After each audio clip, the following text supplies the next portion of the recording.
So what are you guys doing with your turkey necks? Check out this real simple recipe. All right, first I'm gonna add some olive oil all over the turkey necks.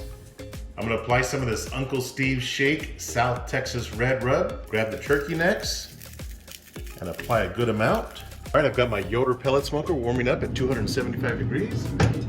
Gotta place these turkey necks on the top shelf. All right, we're gonna smoke these for 2 hours. Again, 275 degrees. We'll see you guys in a bit.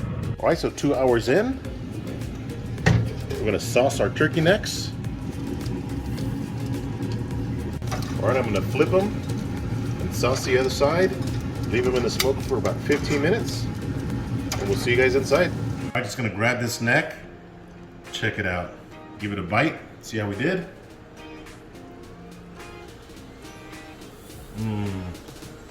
Delicious.